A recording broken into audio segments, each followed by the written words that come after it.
پاکستان کے میجورٹی بچے جو 5ویں جماعت تک پروموٹ تو ہو چکے ہیں، ان کی جو ریڈنگ اور رائٹنگ اور میتھ کی سکل ہے وہ دوسری جماعت کے بچے کے برابر ہے. بچے پیدا کرٹیکل تھنکرز ہوتے ہیں، اسکول ان کی کرٹیکل تھنکنگ ختم کر دیتے ہیں. سب سے پہلے تو ہمیں اپنا ایٹیٹیوڈ بدلنے کی ضرورت ہے کہ ہم ایک پبلک اسکول ٹیچر کو ایسے نہ سوچیں کہ جیسے وہ کوئی دشمن ہے. آپ پروجیکٹ بیسڈ لرننگ کو کیسے ایکسیس کر سکتے ہیں، آپ ٹیکنالوجی کو کیسے ایکسیس کر سکتے ہیں. دنیا اس سے بہت آگے نکل چکی ہے. فلانے کو استاد لگوا دے، بیچاری بیوہ ہے، اس کا کوئی ذریعہ معاش نہیں ہے، 4 بچے ہیں، تو اس کو استاد لگا دے، اس کے گھر وظیفہ آتا رہے گا. جب آپ نے وقت کے ساتھ ایسے لوگوں کو بھرتی کیا جن کا نہ تعلیم سے کوئی ان کا انٹرسٹ تھا، نہ ان کا کوئی اس میں کوئی صلاحیت تھی، تو پھر جو لوگ اچھے لوگ بھی تھے وہ ان کو اپنے ساتھ ہی لے کر وہ اس کا رتبہ بیٹھ گیا. ایک ٹیچر کی پوزیشن جو ہے، پوسٹ جو ہے، وہ ایک گورنمنٹ کی پوسٹ ہے. اس کو کبھی پور پرفارمنس کی بنا پر نہیں ہٹایا جا سکتا، اور اس کی پروموشن اس کی سینیورٹی کی بنا پر ہوتی چلی جائے گی، چاہے وہ 30 سال تک بالکل ہی فارغ ٹیچر ہے. پرائیویٹ سیکٹر، ایون بڑی بڑی یونیورسٹیز پرائیویٹ سیکٹر میں بہت بن گئی ہیں، خون چوس رہی ہیں وہ ہمارے بچوں کا کہ کسی طرح سے ان کے بہت ہیوی فیس لیتی ہیں، اور لیکن انہیں سکھاتی کچھ نہیں ہے، صرف انہیں سند دیتی ہے. گفتگو کی اس نشست میں خوش آمدید. میرا نام اعجاز حیدر ہے. آج کا موضوع گفتگو بھی تعلیم ہے. تعلیم کے حوالے سے ہم پہلے بھی 2 پروگرامز کر چکے ہیں، لیکن یہ چونکہ اتنی اس کی مختلف جہتیں ہیں اور اتنے مختلف زاویوں سے اس کو دیکھا جا سکتا ہے کہ ہم نے سوچا کہ ایک مزید اس کے اوپر پروگرام کیا جائے. اور ڈاکٹر مریم چغتائی کو ہم نے مدعو کیا اس گفتگو کی نشست کے لیے. ڈاکٹر چغتائی جو ہے وہ تعلیم کے حوالے سے جو پہلا پروگرام تھا اس میں بھی شریک گفتگو تھی. ہارورڈ یونیورسٹی سے انہوں نے ڈاکٹریٹ کی، 2 جو ہے وہ MA کی ڈگریز جو ہیں وہ ایجوکیشن میں حاصل کی.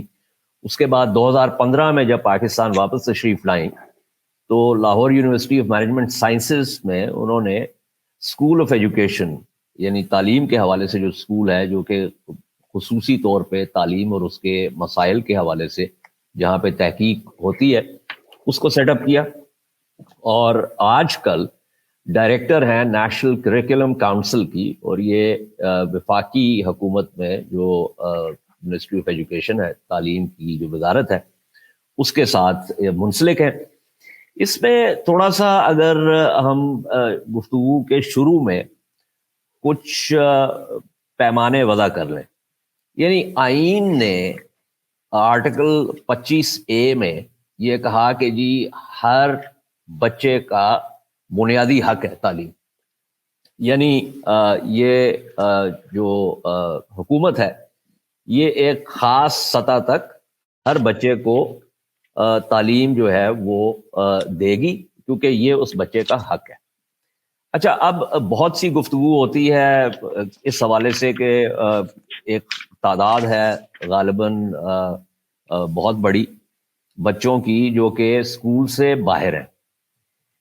تو وہ تو obviously ایک بہت بڑا مسئلہ ہے، لیکن میں آج کی گفتگو کا آغاز کرنا چاہتا ہوں ان بچوں کے حوالے سے جو کہ اسکول میں تکنیکی طور پہ اسکول میں موجود ہیں، خواہ وہ سرکاری اسکول ہوں خواہ وہ نجی اسکول ہوں، وہ موجود ہیں، لیکن ان کے جسے کہا جاتا ہے لرننگ آؤٹ کمز جو ہیں وہ بہت ہی ان کا کوئی خاص سٹینڈرڈ نہیں ہے. تو پہلے تو ہم ڈاکٹر صاحبہ سے یہ جاننا چاہیں گے کہ ہم نے جو بچے اسکول سے باہر ہیں ان کے بارے میں پچھلی نشستیں جو تھی اس میں بات کی. آج کی نشست میں شروع کرتے ہیں کہ جو بچے اسکول میں ہیں ان کا جو معیار ہے وہ کیوں اتنا کمزور ہے؟ جی ڈاکٹر صاحب. جی بہت شکریہ. پہلے تو ذرا اس چیز کا کہ ہم ذرا انڈرسٹینڈنگ لے لیں کہ مسئلہ کس حد تک خراب ہو چکا ہے. آج سے کوئی 10-15 سال پہلے اثر کی ایک رپورٹ آنی شروع ہوئی تھی. اثر ایک نیشن وائڈ اسیسمنٹ ہے جو کہ والنٹیئر بیسڈ گھروں میں جا کے اسکولوں میں جا کے وہ بچوں کی لیول آف لٹریسی، نیومریسی اور لٹریسی، یعنی ان کا لکھائی پڑھائی، ریڈنگ اور میتھ کا ٹیسٹ لیتے ہیں. اور اس میں پتا لگا تھا کہ پاکستان کے میجورٹی بچے جو 5ویں جماعت تک پروموٹ تو ہو چکے ہیں، ان کی جو ریڈنگ اور رائٹنگ اور میتھ کی سکل ہے وہ دوسری جماعت کے بچے کے برابر ہے. لیکن اس رپورٹ کا ایز سچ ہماری جو حکومت ہے اس میں کوئی جھٹکا نہیں لگا کہ ہم اس کی کوئی ایجوکیشن ایمرجنسی کریں. نام پہ تو بہت ایجوکیشن ایمرجنسیز ڈکلیئر ہوئیں اور ان پر بھی ہم بات کر سکتے ہیں کہ ان کی توجہ زیادہ تر انرولمنٹ پہ تھی یا اور کن ترجیحات پہ تھی. آج یہ حالات ہیں کہ ابھی سے کوئی 2 سال پہلے Aga Khan university institute of education development ID نے ایک نیشن وائڈ اسٹڈی کی. وہ بہت کمپریہنسو اسٹڈی تھی اور اس میں ہمیں پتہ لگا کہ بیشتر بچے جو 5ویں جماعت تک پہنچ چکے ہیں ان کی جو انڈرسٹینڈنگ ہے وہ گریڈ 1 کے اندر اب فال کر رہی ہے. یعنی کہ ان سے آپ اگر ایک بچے سے 5ویں جماعت کے بچے سے آپ کچھ سمز کروانا چاہیں تو وہ جو کلاس 1 کا بچہ جو سمز کر رہا ہے اس کی لیول پہ وہ کر سکے گا. یا اگر آپ اس سے اردو میں یا انگریزی میں کوئی جملہ لکھوانا چاہیں جو آپ ایک 5ویں جماعت کے بچے سے ایکسپیکٹ کریں گے تو وہ شاید آٹومیٹک پروموشن سے رٹوں سے جس طرح سے بھی وہ پروموٹ ہوتا جا رہا ہے لیکن اس کو وہ کچھ آتا نہیں ہے. تو آئی تھنک یہ طرح ایک دو وضاحتیں میں چاہ رہا ہوں ناظرین کے لیے. ایک تو یہ ہے کہ جو آپ بات کر رہی ہیں جسے بنیادی طور پہ 3 R's کہا جاتا ہے، ریڈنگ رائٹنگ ارتھمیٹک. سو یہ ابھی ہم میتھ کی طرف نہیں گئے، ابھی ہم بات کر رہے ہیں ارتھمیٹک کی. نہیں، اوور آل میتھ کی بات کر رہے ہیں. اچھا، اوور آل میتھ کی بات کر نیومریسی کی بات کر. اچھا، دوسرا یہ جب آپ کہتے ہیں کہ ان رپورٹس میں کہا گیا، پہلی رپورٹ اثر کی جو تھی کہ جی 5ویں جماعت کا بچہ جو ہے اس کا معیار دوسری جماعت کے بچے کے برابر ہے، تو یہ پیمانہ جو ہے یہ ہم نے کس طرح وضع کیا؟ ایک تو اس سوال کا جواب چاہیے. اور دوسرا یہ کہ اگر اب جو رپورٹ 2 سال پہلے آئی ہے جس کا آپ ذکر کر رہی ہیں اس میں پتا چلا کہ وہ 5ویں جماعت کا بچہ جو وہ پہلی جماعت کے معیار کے مطابق ہے، یعنی اس میں بھی تنزلی ہوئی ہے پچھلے 15 سال میں. اس کے بھی ذرا تھوڑے سے اگر وجوہات بیان ہو جائیں تو بہت بہتر ہو. جی، جو اس کا پیمانہ ہے یہ ایک اس طرح سے ایکڈیمک رینڈمائز کنٹرول ٹرائل قسم کی اسٹڈی نہیں ہے. اثر کی میتھڈالوجی جو ہے وہ صرف پاکستان میں بھی استعمال نہیں ہوتی، وہ بر صغیر میں اور ممالک میں بھی استعمال ہوتی ہے. اور یہاں پر ادارہ تعلیم و آگاہی نے اس چیز کو ٹیک اپ کیا ہے اور ایک نیشن وائڈ ان کے پراپر ایویلویشن ٹولز ہیں. یہ والنٹیئر بیسڈ ہوتا ہے اور یہ گھروں میں جا کے، یعنی بجائے اس کے کہ آپ اسکول میں جا کے آفیشیل رپورٹ کارڈ دیکھیں، وہ ایکچولی ڈائریکٹ بچے تک پہنچتے ہیں اور بچے سے پوچھتے ہیں اور بچے کی اسیسمنٹ لیتے ہیں. اور کیونکہ اس کا کوئی بچے پر وہ کوئی نیگیٹو آؤٹ کم نہیں ہے، پیرنٹ پہ کوئی نیگیٹو آؤٹ کم نہیں ہے کہ ٹیچر اس کو پنش کرے گی یا ٹیچر خود اس کو ایگزام میں چیٹنگ کرا دے گی کہ اس کا مطلب گریڈ اچھا آ جائے یا ٹیچر کو سختی نہ کی جائے. تو اس لیے آپ کو بہت ڈائریکٹ انفارمیشن ملتی ہے کہ actually what is the state on the ground. اور جو آغا خان کی اسٹڈی ہے وہ باقاعدہ ایجوکیشن ایکڈیمکس انہوں نے کی ہے. ID 30 سال سے پاکستان میں کراچی بیسڈ ایک ایجوکیشنل انسٹیٹیوشن ہے، اس کا بہت نام ہے اور ان کے پروفیسرز نے یہ اسٹڈی کی ہے. ان کی ایگزیکٹ ریسرچ میتھڈالوجی بیسٹ ہے کہ اگر آپ ان کی ویب سائٹس پر جا کر اس کی ڈیٹیلز نکال لیں، بٹ میں یہ آپ کو بتا سکتی ہوں کہ یہ ریسرچ میتھڈالوجی کوئی ایسی نہیں ہے کہ آئی وڈ سے کہ یہ پرابلمٹک ہے یا یہ اس کے ریزلٹس جو ہیں وہ ریلائبل نہیں ہوں گے. ایک تو آپ نے پچھلے دنوں مجھے ایک کلپ بھجوایا تھا جس میں سندھ کے اسکولز کے بارے میں، اور اس کے اندر جو دیکھا میں نے وہ تو یہ تھا کہ بچے جو ہیں 5ویں جماعت کے وہ ایک فقرہ، سادہ فقرہ اردو کا بھی درست نہیں لکھ سکتے، اور ان کے ہجے، ان کا تلفظ، ان کی جو بیان کرنے کا طریقہ، وہ جتنے بھی آپ اس کو جو بھی آپ بینچ مارکس استعمال کرتے ہیں، جو بھی پیمانے استعمال کرتے ہیں، اس میں معیار بہت ہی نیچے تھا. تو یہ جو آپ نے کلپ بھجوایا تھا، اس کا تھوڑا سا بیک گراؤنڈ جو ہے وہ بتا دیجئے کہ یہ کیا تھا. یہ اسی آغا خان کی اسٹڈی کے حوالے سے تھا یا یہ ایک علیحدہ کوئی تحقیق ہوئی اس کی؟ جی، یہ کلپ مجھے بھی کسی نے بھیجا تھا، لیکن اس میں جو بات سامنے آ رہی ہے وہ ایک خاتون ہیں، ان کے کلاس میں ایک ٹیچر بھی ہیں اور بچے بھی ہیں، اور وہ ان سے کہہ رہی ہیں کہ ایک سمپل سینٹینس لکھو کہ میں پاکستانی ہوں، بچہ لکھ رہا ہے میں پاکستان ہوں، یا اس سے بیسک کچھ بات چیت کر رہی ہیں اور بچوں کو نہیں آتی، اور 5ویں سے بڑے بچے ہیں.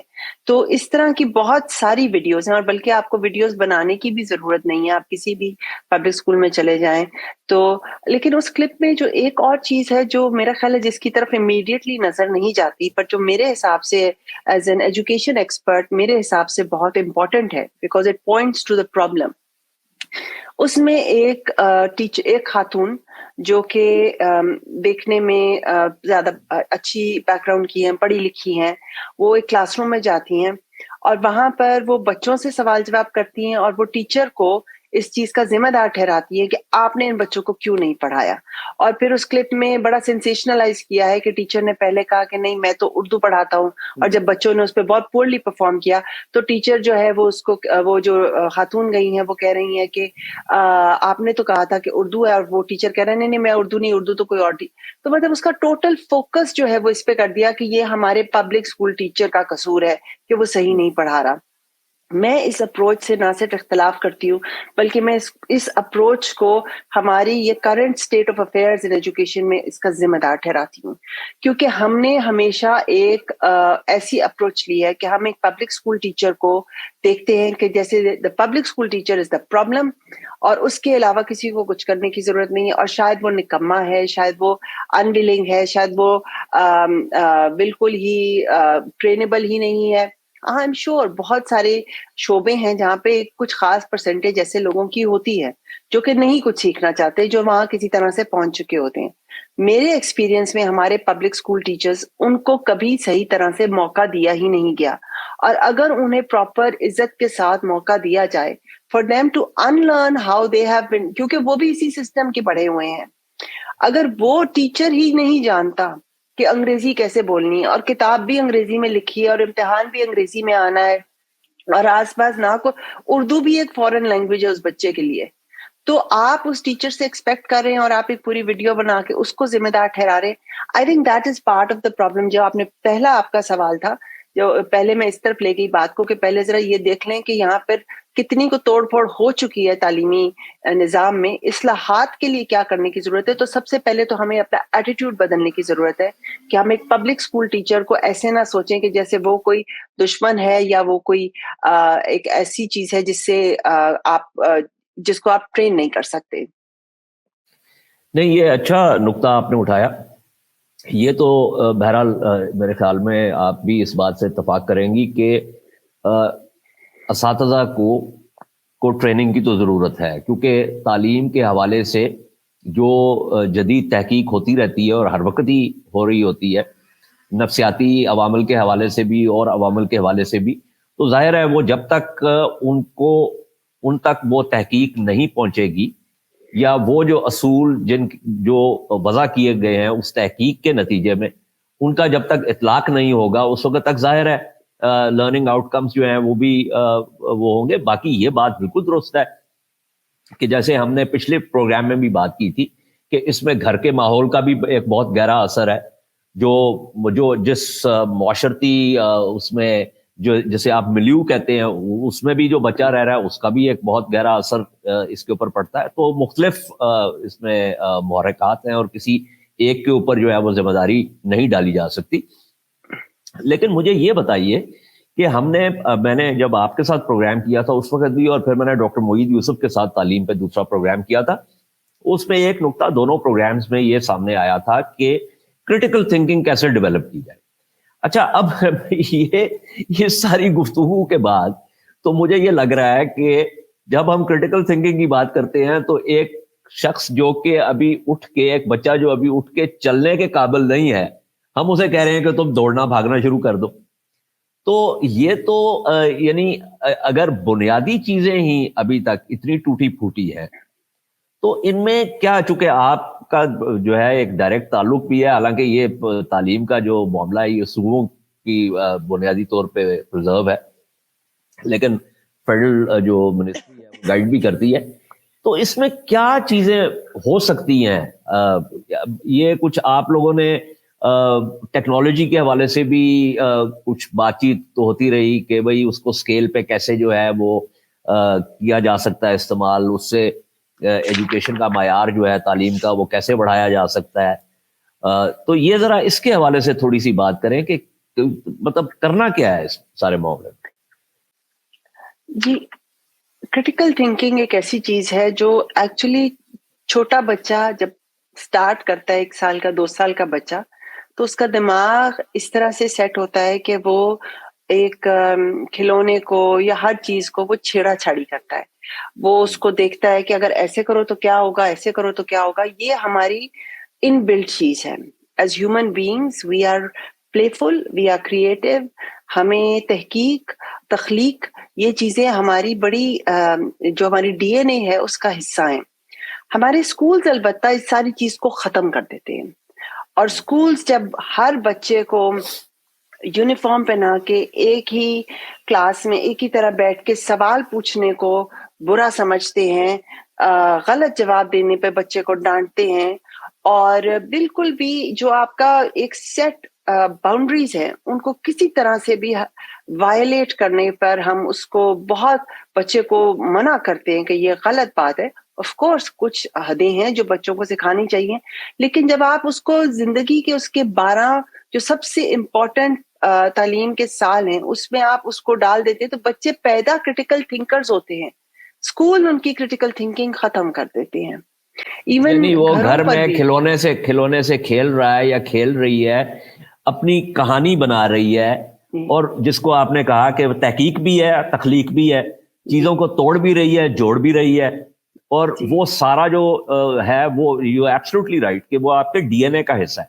اب اس میں پھر سوال یہ پیدا ہوتا ہے کہ یہ جو اسکول اس کو ختم کرتا ہے، اس کا کیا تعلق کوئی ہماری معاشرتی اس کے ساتھ ہے، کہ جہاں پہ ہم سمجھتے ہیں کہ جیسے ہمارے محاورہ بھی ہے نا کہ وہ کیا بچوں والی باتیں کر رہے ہو، میننگ جب آئے کہ کیا بیوقوفانہ بات کر رہے ہو. تو اب میرے خیال میں تو مجھے بھی پتا ہے، میرے بچے، میری نواسی آگے بچوں سے زیادہ سمجھدار جو ہے وہ تو میں نے کبھی بھی کسی کو نہیں دیکھا.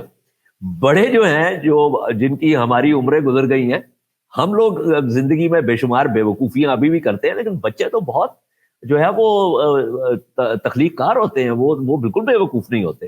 تو یہ جو نقطہ نظر ہے جو ہمیں سرایت کر گیا ہے، اس کو کیسے ختم کیا جا سکتا؟ اس کو باقاعدہ ایک تو یہ بات ہے کہ یہ صرف پاکستان میں نہیں ہے، یہ دنیا بھر میں انڈسٹریل ماڈل آف ایجوکیشن جو ہے کہ ایک کوہورٹ ماڈل کہ 20 بچے یا 40 یا 50 بچے اکٹھے کلاس 1 سے کلاس 2 میں پروموٹ ہوں گے، پھر اکٹھے روز وہ ایک سبق پڑھیں گے، جو پیچھے رہ گیا سو پیچھے رہ گیا، آگے بڑھیں گے. اور اس طرح سے یہ ایک انڈسٹریل ماڈل آف ایجوکیشن ہے جو دنیا بھر میں کافی حد تک آؤٹ ڈیٹ ہو چکا ہوا ہے. 12 سال پر پھر بھی تعلیم دی جاتی ہے، بٹ اس 12 سال میں کافی ویریئنس لائی جاتی ہے تاکہ انفرادی طور پہ ہر بچے کو اس کی اپنی شخصیت کو ابھارنے کا موقع ملے. لیکن پاکستان میں ابھی اس پہ کافی حد تک کام ہونے کی ضرورت ہے. پاکستان میں بھی بہت پرائیویٹ سیکٹر میں پروجیکٹ بیسڈ لرننگ کو ترجیح دی جا رہی ہے. اب پروجیکٹ بیسڈ لرننگ کیا ہے؟ پروجیکٹ بیسڈ لرننگ یہ ہے کہ آپ نے بچے کو وہ تمام تصورات وہی سکھانے ہیں جو آپ کے وہی لٹریسی نیومریسی کے ہیں.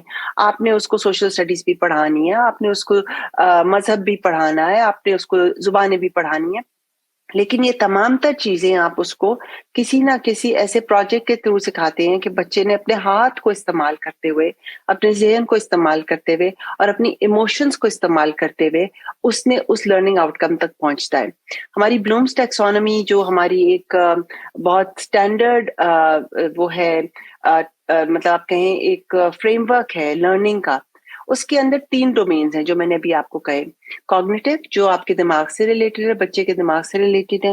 سائیکو موٹر جو اس کا ہاتھ اور اس کا استعمال سے ریلیٹڈ ہے. اور تیسرا افیکٹو جو جس میں آپ کی ایمپتھی اور دوسرے لوگوں کا خیال اور آپ کی اپنی ذمہ داریاں وہ سب شامل ہیں. پروجیکٹ بیسڈ لرننگ کے تھرو اگر آپ بالکل ارلی ایئر سے ہی اسٹارٹ کریں تو پروجیکٹ بیسڈ لرننگ کے تھرو آپ 12 سال کے میں بھی چل سکتے ہیں، کوئی ایسا ایشو نہیں ہے.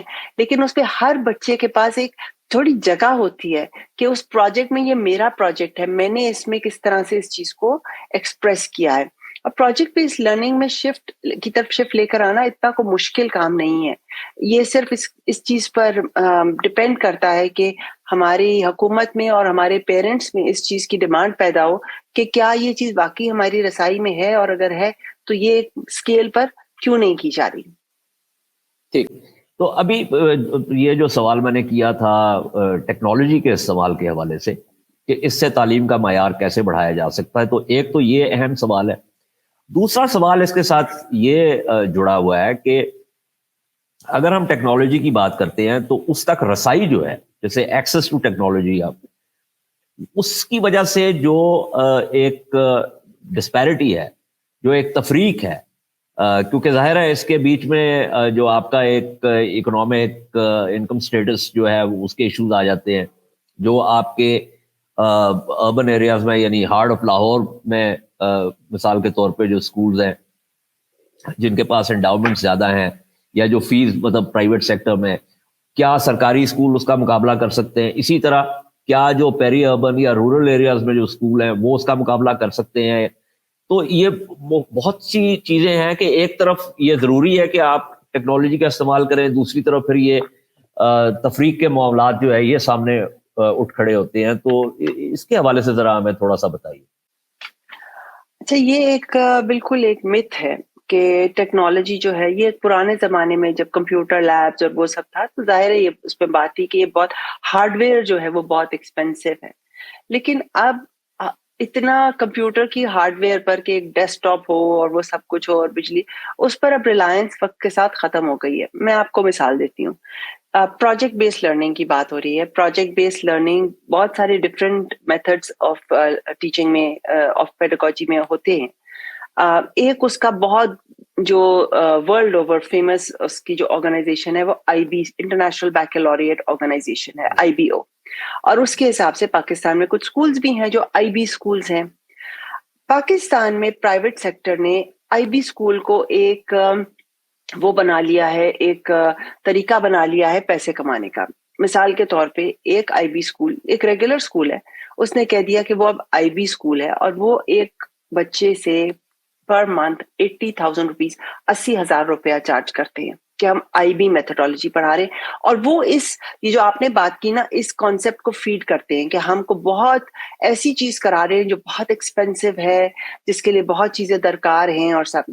لیکن اگر آپ ساتھ ہی ہمسائے ملک میں دیکھیں، اتر پردیش میں 40,000 اسکول IB سکول ہے، public schools. IB is a public school phenomena. اگر آپ IB کے ہیڈ آفس میں، ان کے انٹرنیشنل آفیسز میں کسی سے بات کریں تو وہ بلکہ اس چیز پہ بڑے پریشان ہوتے ہیں کہ پاکستان میں IB کو ایک وہ بنا دیا گیا ہے کہ آپ اگر OA لیول کے لیے آپ 30,000 فیس دیتے ہیں، IB کے لیے آپ کو لاکھ روپیہ فیس دینی ہوگی. اور پیرنٹس کیونکہ ان کے پاس کوئی آپشنز نہیں ہے، کیونکہ OA لیولز بھی کوئی بہت زبردست طریقہ کار نہیں ہے ایجوکیشن کا، کیونکہ جو O لیول ہم ابھی یہاں پاکستان میں کرا رہے ہیں وہ 1989 میں UK میں ختم ہو گیا تھا. اور ابھی دنیا بھر میں صرف یہ 3 یا 4 ہی ملک رہ گئے ہیں، کوئی زیادہ ویل نون یا بہت اچھے ایجوکیشن سسٹمز نہیں ہیں جہاں پر وہ والا O لیول کرایا جاتا ہے. اور پاکستان سے کتنا زیادہ ہمارا جو فورن ایکسچینج ہے، وہ جو کرنسی میں پیمنٹس جاتی ہیں for those exams. I think ایک اسٹیٹسٹک آیا تھا کہ آپ OA لیولز پہ جتنی فیس دیتے ہیں قائد اعظم یونیورسٹی کے 6 سال اینول بجٹ کے برابر ہے، جو آپ ایک سال میں ہمارے پیرنٹس OA لیولز کی فیسیں دیتے ہیں.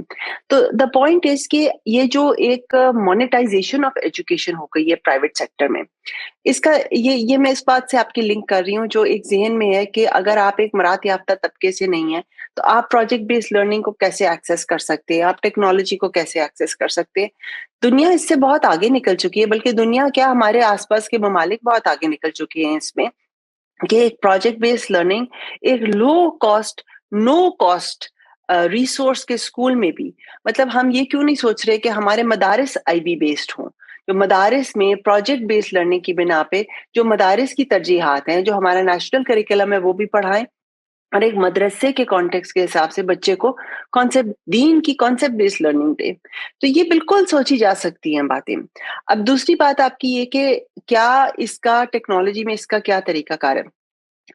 ایک چیز آپ اس کو بڑا مطلب ذہن میں رکھیں کہ اب آرٹیفیشل انٹیلیجنس تو پچھلے 30 سال سے ہے، لیکن جو جنریٹو آرٹیفیشل انٹیلیجنس ہے، یعنی کہ ایک کمپیوٹر کی ابیلٹی کہ وہ نیا کانٹینٹ کریٹ کر سکے اس طرح سے جیسے ایک انسان کریٹ کرتا ہے.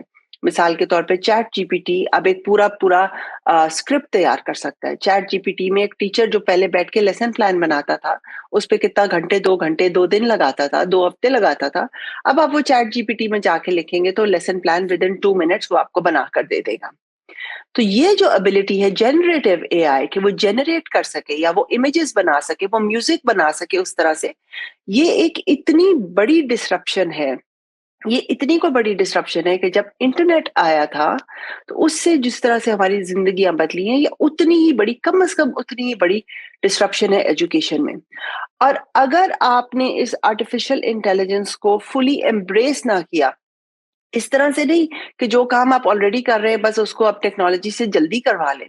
جلدی کرنا تو ایک چیز ہے نا کہ آپ لیسن پلان پہلے خود بنا رہے تھے، اب آپ کمپیوٹر اے آئی سے بنوا لیں. لیکن اگر آپ اس کو استعمال کریں یہ سوچنے کے لیے کہ لیسن پلان اب کس طرح سے ٹوٹلی ٹرانسفارم ہو سکتا ہے.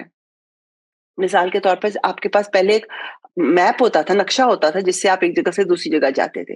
اگر آپ فون کا صرف یہ ایک ایپ، اس کی کیمرے کی ایپ ہی استعمال کرتے کہ میں وہ نقشہ جو ہے اس کی تصویر لے لوں گا اور میں اس تصویر کی بنا پر پہنچ جاؤں گا، لیکن میں گوگل میپ سے استعمال نہیں کروں گا. تو یہ فرق ہے کہ آرٹیفیشل انٹیلیجنس سے ہمیں پورا تعلیمی نظام کو ایک پورے طور پہ ری تھنک کرنے کی ضرورت ہے، اور ہم کر سکتے ہیں. اور اس میں بہت آپشنز ہیں آپ کے پاس کہ آپ بہت سکیل پہ بہت جلدی پہنچ سکتے ہیں. مثال کے طور پہ آپ یہ کہیں کہ ہمیں artificial intelligence chat G P T سے ڈرنے کی ضرورت نہیں ہے. آپ کے امتحان میں بات ہوتی ہے کہ جی اب آپ بچے کا کیسے، بچہ جو ہے اگر چیٹ جی پی ٹی سے نکال کے لے آتا ہے پورا ایسے لکھ کے لے آتا ہے تو آپ کو کیسے لگے گا، پتہ لگے گا کہ یہ مضمون اس نے خود لکھا ہے یا آرٹیفیشل انٹیلیجنس سے لکھوا ہے. میں کہتی ہوں کہ آپ امتحان میں اس کو مضمون دیں جو آرٹیفیشل انٹیلیجنس کا جنریٹو اے آئی سے لکھا ہوا ہے اور اسے کہیں کہ اس کی غلطیاں نکالو، اس کا فیکٹ چیک کرو. یہ اوپن بک ایگزام ہے. That is concept based learning and that is a use of technology جو کہ آپ کے بچے کو اسی اینڈ پر زیادہ جلدی پہنچا سکتا ہے. So I think technology is a very good thing, but it needs to be used in a very creative way for us to reduce these barriers between our children's opportunities. اب یہ جو آپ نے بات کی ہے نا، اس کے اوپر تو ایک علیحدہ پروگرام کرنے کی ضرورت ہے کہ کس طریقے سے جو ہے اس کو ہینڈل کیا جا سکتا ہے. کیونکہ اب میں مطلب اب یہ نہیں کہہ رہا کہ جو آپ بات کر رہی ہیں مجھے اس سے اختلاف ہے، لیکن آپ کو معلوم ہی ہے کہ یہ جنریٹو اے آئی کے حوالے سے اور بہت سی ڈسکشنز ہو رہی ہیں کہ اس کو کس طریقے سے ریگولیٹ کیا جا سکتا ہے. اس کے جو ہے وہ پروز بھی بے شمار ہیں، اس کے کونس بھی ہیں، لیکن آئی کمپلیٹلی اگری جو آپ بات کر رہی ہیں کہ اس سے اس کے جو مثبت پہلو ہیں اس سے بے شمار فائدہ اٹھایا جا سکتا ہے. اب مجھے یہ بتائیے کہ یہ جو آپ نے بات کی نا کہ کس طریقے سے ہم نے لیسن پلان بنانا ہے، یعنی یہ اس میں تنوع کیا آ سکتا ہے، کیا اختراع ہو سکتی ہے اس کے اندر، یہ وہ چیزیں ہیں جو کہ تعلیم کو بامقصد بناتی ہے میرے حوالے سے. کہ بھائی آپ کے پاس اگر 20 طالب علم ہیں، آپ ان کو دیکھ رہے ہیں، اور اگر آپ واقعی اپنا کام صحیح تو کر رہے ہیں تو آپ کو کچھ عرصے بعد پتہ چل جاتا ہے کہ کس طالب علم کی کیا کمزوری ہے اور کیا اس کی جو ہے نا قوت ہے، اور آپ اس کے مطابق پھر اس کو ہینڈل کرتے ہیں.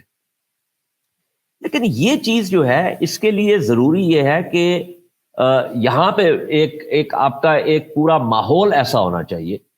اور آپ نے شروع میں کے پروگرام میں آپ نے ایک بہت اہم بات کی، میں اس کی طرف واپس توجہ دلانا چاہتا ہوں کہ عزت استاد کی. یعنی اگر آپ نے استاد کا رتبہ جو ہے معاشرے میں بہت ہی کمتر سطح پہ اگر رکھا ہے یا رکھنا ہے، اور یہ میں اس کا مقابلہ کر رہا ہوں جیسے کہ ڈاکٹر یا انجینئر یا فوجی افسر یا سول سرونٹ، یا میں اس حوالے سے بات کر رہا ہوں تقابلی جائزہ. تو پھر یہ توقع کرنا، یعنی میں پڑھ رہا تھا فن لینڈ کے حوالے سے کہ وہاں پہ جو سب سے ذہین لوگ ہوتے ہیں ان کی ایک بہت بڑی تعداد جو ہے وہ پرائمری اور سیکنڈری اسکولنگ کی طرف جاتی ہے. اب آپ یہ دیکھیں کہ اگر یہ، چونکہ یہ بات درست ہے، یہ تو ایک اسٹیٹسٹکس ہیں اور اس کا مطلب ہے کہ فن لینڈ میں استاد کا جو رتبہ ہے وہ باقی جو پروفیشنز ہیں ان سے یا تو زیادہ یا اتنا ہی ہے کہ جس میں ذہین ترین لوگ جو ہے وہ کہتے ہیں کہ ہم نے جا کے بچوں کو تعلیم دینی. اس کو ہم کیسے درست کر سکتے ہیں؟ کیونکہ میں یہ سمجھتا ہوں کہ جب تک وہ رتبہ نہیں ہوگا، اور ہمیں تو اپنے اسلام کے حوالے سے جو ہم بات کرتے ہیں مکتب اور مدرسے کی اور جو اساتذہ کی، تو وہاں پہ تو ہمیں لگتا ہے کہ وہ تو بہت ان کی سطح جو تھی معاشرتی طور پہ وہ بہت بلند تھی، لیکن اب نہیں ہے. اگر مثال کے طور پہ میں just to lighten the conversation, کہ اگر آج کوئی بچی جو ہے اپنے والدین کے پاس جاتی ہے اور کہتی ہے کہ میں فلانے کے ساتھ شادی کرنا چاہتی ہوں، تو والدین سب سے پہلے پوچھتے ہیں وہ منڈا کردہ کی ہے. اور اگر آپ اس کو یہ کہہ دیں کہ جی وہ پرائمری جماعت کا استاد ہے، تو انہوں نے کہا نا تمہارا دماغ خراب ہوا ہوا ہے. یعنی میں آپ کو ایک مثال، دیز آر پریکٹیکل ایشوز. جی آپ بالکل ٹھیک کہہ رہے ہیں. آئی تھنک کہ یہ جو استاد کی عزت ہے، جب ہمارے معاشرے میں یہ وقت کے ساتھ ساتھ گرتی چلی گئی، تو لیکن یہ ایک دن نہیں، ایک دم سے نہیں ہوا کہ یہ ایک دن سب کچھ بدل گیا. اب میں صرف ایک مثال آپ کو دیتی ہوں، یہ کسی ایک اس پہ نہیں ہے. آپ کو یاد ہوگا جب آپ اور میں ہم چھوٹے تھے تو ٹی وی پر ایک ایڈ آیا کرتی تھی نئی روشنی اسکولز کی. بالکل بالکل. نئی روشنی اسکول ایک بڑا فیل گڈ قسم کا ایک انیشیٹو تھا آؤٹ آف اسکول چلڈرن کو مطلب اسکولوں پڑھانے کے لیے. اور سب جب میں بڑی ہوئی اور میں نے جا کے جب پی ایچ ڈی بھی کرنی شروع کی اور میں نے پڑھنا شروع کیا پاکستان کی تعلیمی اصلاحات پہ، تو مجھے پتا لگا کہ اس پروجیکٹ میں، اور میں صرف ایک مثال دے رہی ہوں، یہ نہیں کہ صرف اسی پروجیکٹ میں ایسے ہوا، ایسے تو بہت سارے پروجیکٹس میں ہوا ہے. تو اس پروجیکٹ میں یہ تھا کہ 100% سیٹیں جو تھی ٹیچرز کی، اس میں سے 30% سیٹیں تھیں سینیٹرز کے پاس کہ وہ خود اپنی پسند سے رکھوا سکے استاد. 30% سیٹیں تھیں ایم این ایز کے پاس اور ایم پی ایس کے پاس کہ وہ اپنی پسند سے جو جس کو چاہے. میں نے خود اپنے مطلب کانوں سے سنا ہے کہ جی فلانے کو استاد لگوا دے، بیچاری بیوہ ہے، اس کا کوئی ذریعہ معاش نہیں ہے، 4 بچے ہیں، تو اس کو استاد لگا دے، اس کے گھر وظیفہ آتا رہے گا. اور اسی طرح 30% سیٹیں کسی اور کیٹیگری آف پولیٹیشنز کے پاس تھی. نہیں سوری، ایک کوٹا پرائم منسٹر کے پاس تھا کہ وہ خود کس کو اپوائنٹ کر سکیں. اور ایک جو صرف کوئی 10% یا 20% جو بچ جاتا تھا وہ اس پروجیکٹ کے پاس تھا کہ وہ اس اساتذہ جو ہے پروجیکٹ کی ضروریات کے حساب سے بھرتی کر سکے. تو جب آپ نے وقت کے ساتھ ایسے لوگوں کو بھرتی کیا جن کا نہ تعلیم سے کوئی ان کا انٹرسٹ تھا، نہ ان کا کوئی اس میں کوئی صلاحیت تھی، تو پھر جو لوگ اچھے لوگ بھی تھے وہ ان کو اپنے ساتھ ہی لے کر وہ اس کا رتبہ بیٹھ گیا. ایک اور آپ کو مثال دے دیتی ہوں، اسکول لیول مثال دے دیتی ہوں. جب پنجاب گورنمنٹ نے اور سندھ گورنمنٹ نے دونوں نے پبلک پرائیویٹ پارٹنرشپ کے تحت اسکولوں کو، پبلک اسکولز کو پرائیویٹ اسکولز کو دینا شروع کیا کہ ہم واؤچر پروگرام کے تھرو، یہ سندھ ایجوکیشن فاؤنڈیشن اور پنجاب ایجوکیشن فاؤنڈیشن، سندھ میں تو پھر بھی اس پہ کسی حد تک کیا گیا کہ ذرا نظر ثانی کی جاتی تھی کہ کس کو دیے جا رہے ہیں. پنجاب میں نے خود یہ باتیں سنی کہ لوگ یہ فیصلہ کر رہے تھے کہ اچھا ہم نے دکان ڈالنی ہے کہ ہم نے اسکول لینا ہے، کیونکہ خود بالکل ان پڑھ لوگ، اور وہ کہہ رہے ہیں کہ مجھے گورنمنٹ اتنے پیسے دے گی اتنے بچوں کی تعلیم کے لیے، تو اگر میں بچے پہ کم سے کم خرچہ کروں تو میرا منافع اتنا زیادہ بڑھتا جائے گا. بیسکلی آپ کہیں کہ آپ نے پرچون کی دکان ڈالی ہے تو آپ کم سے کم سستی چیز جہاں سے خریدیں گے اور آگے جتنی مہنگی بیچیں گے تو وہ آپ کا باقی کا منافع ہے. تو اساتذہ، مطلب اگر آپ اس طرح سے سوچیں کہ آج ایک پبلک اسکول کا ٹیچر کس قسم کے حالات میں ہے، میں آپ کو پوچھتی ہوں، آپ یا میں کبھی بھی جا کے 1 سال کے لیے پبلک اسکول ٹیچر نہیں بن سکتے، کتنے بھی آپ ہمیں کوئی پیسے دے دیں. نہ وہاں پہ باتھ رومز کی فیسلٹی ہے، نہ وہاں پہ سیفٹی ہے، نہ آپ کی کوئی عزت ہے، نہ آپ کا کوئی مطلب بیسک ریکوائرمنٹس ہے کہ ایک ملٹی گریڈ کلاس روم ہے، بچے پہ بچہ بیٹھا ہوا ہے، آپ نے ادھر کیا پڑھائی کرانی ہے؟ گرمی، سخت گرمی کے اندر، لوڈ شیڈنگ کے اندر آپ نے وہاں پر بچے بے ہوش ہو رہے ہیں، ایک بیبی سٹنگ سینٹرز بنے ہوئے ہیں اور وہ جا رہے ہیں روز اور وہ کام کر رہے ہیں، میں تو نہ کر سکوں یہ.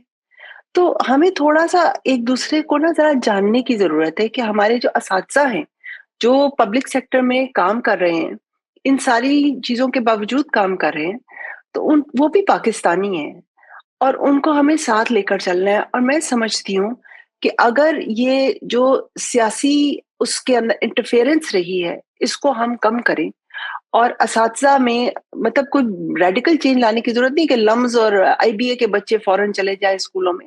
ہمارے ہی اپنے اساتذہ وہ بہت بہترین سمجھتے ہیں ہمارے بچوں کے کانٹیکسٹ کو، وہ بہت بہترین ایک دوسرے کو گائیڈ کر سکتے ہیں.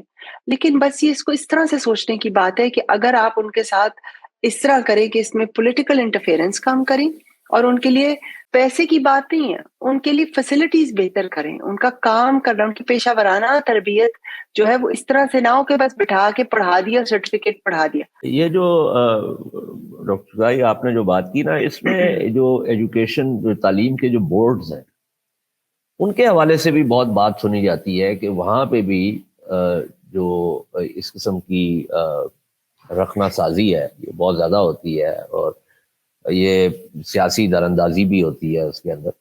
تو اس کے حوالے سے یہ کیا افواہیں ہیں یا اس میں کوئی حقیقت بھی ہے؟ نہیں، بالکل سیاسی مداخلت ہر اس جگہ پہ ہوگی جہاں پہ کہیں نہ کسی کوئی نہ کوئی چیز ویلیو کی ہوگی. جیسے اگر ایک ٹیچر ہے، ایک ٹیچر کی پوزیشن جو ہے، پوسٹ جو ہے، وہ ایک گورنمنٹ کی پوسٹ ہے، اس میں اس کو اس نوکری سے ہٹایا نہیں جا سکتا اور اس کو وہ وہی والی بات وظیفہ ملتا رہے گا. اس کو کبھی پور پرفارمنس کی بنا پر نہیں ہٹایا جا سکتا اور اس کی پروموشن اس کی سینیورٹی کی بنا پر ہوتی چلی جائے گی، چاہے وہ 30 سال تک بالکل ہی فارغ ٹیچر ہے. اس کا 30 سال بعد اس کی سینیورٹی اور پے پیکج اسی حساب سے بڑھتا جائے گا. یہ ایک ویلیو کی چیز ہے. اسی طرح اگر آپ ہمارے تعلیمی بورڈز کی بات کریں، ادھر بہت ایک ویلیوبل چیز ہے کہ وہاں سند نکلتی ہے میٹرک کی، انٹرمیڈیٹ کی. ایون آپ ہائر ایجوکیشن کمیشن کے انڈر جتنی آپ کی یونیورسٹیز ہیں جو ڈگریز دیتے ہیں، اب پاکستان میں کتنی ساری یونیورسٹیاں بن گئی ہیں، 2 کمروں کا گھر ہے اس کے اندر یونیورسٹی کے نام پہ یونیورسٹی بن گئی ہے. ایک مطلب سند چھاپنے کا ایک سلسلہ ہے اور پرائیویٹ سیکٹر، ایون بڑی بڑی یونیورسٹیز پرائیویٹ سیکٹر میں بہت بن گئی ہیں جو بچوں سے مطلب خون چوس رہی ہیں وہ ہمارے بچوں کا کہ کسی طرح سے ان کے بہت ہیوی فیس لیتی ہیں اور لیکن انہیں سکھاتی کچھ نہیں ہے، صرف انہیں سند دیتی ہے. تو اس حساب سے اگر آپ سوچیں تو سیاسی مداخلت بورڈز میں بھی بہت سٹرونگ ہوتی ہے. کس بچے کو پاس کرنا ہے، کس بچے نے فرسٹ آنا ہے، کس بچے کا وظیفہ لگنا ہے، کن بچوں نے فیل ہونا ہے. کیونکہ یہ بھی میں نے سنا کہ ایک بورڈ ہے اس نے بیشتر بچوں کو فیل کر دیا اس لیے کہ اتنے سارے بچے جب سپلی کا امتحان دیں گے تو اس کے بورڈ کے اندر منافع ہوگا. اب یہ جس طرح کی پریکٹسز ہیں یہ ایسی پریکٹسز نہیں ہیں کہ آپ کہیں کہ یہ کنٹرول نہیں کی جا سکتی، اکاؤنٹیبلٹی کرنے کی ضرورت ہے. میں بالکل میں ادھر ہی آنا چاہ رہا تھا کیونکہ یہ پروگرام کا وقت بھی ختم ہو رہا ہے. مجھے یہ بتائیں کہ ہم کر کیا رہے ہیں اس حوالے سے، مطلب کس طریقے سے انفورس کریں گے؟ ہم اس پریکٹس کو پروموٹ کر رہے ہیں کیونکہ یہ جو ہم تو سیاسی پروموٹ کر رہے ہیں مداخلت نا، ہے لیکن ہمیں اس کا تو تدارک کرنا ہے نا، تو وہ کس طریقے سے ہوگا؟ میں یہ سمجھتی ہوں کہ اگر تو پاکستان میں تعلیمی اصلاحات بہت فنڈامنٹل بنیادی طور پہ اصلاحات نہ لائی گئیں اور یہ سیاسی مداخلت کا سلسلہ چلتا رہا تو بہت جلد ہمارے جو نوجوان ہیں جو کہ بہت قابل ہیں، میں یہ سمجھتی ہوں کہ وہ ایک آپ کے ریگولر ایجوکیشن سسٹم کو کمپلیٹلی ڈسریگارڈ کر دیں گے اور انہیں کر دینا چاہیے اگر یہ اسی طرح سے سلسلہ چلتا رہا.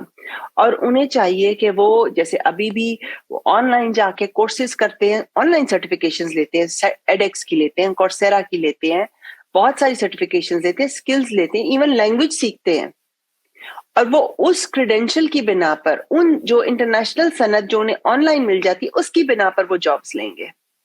تو اس کا توڑ جو ہے مارکیٹ خود ہی ڈٹرمن کر دے گی. اگر پاکستان نے اپنے یہ جو تعلیمی نظام کو بہتر نہ کیا تو ہمارے بچے انتظار کرنے والے نہیں ہیں اور یہ اسی طرح سے یہ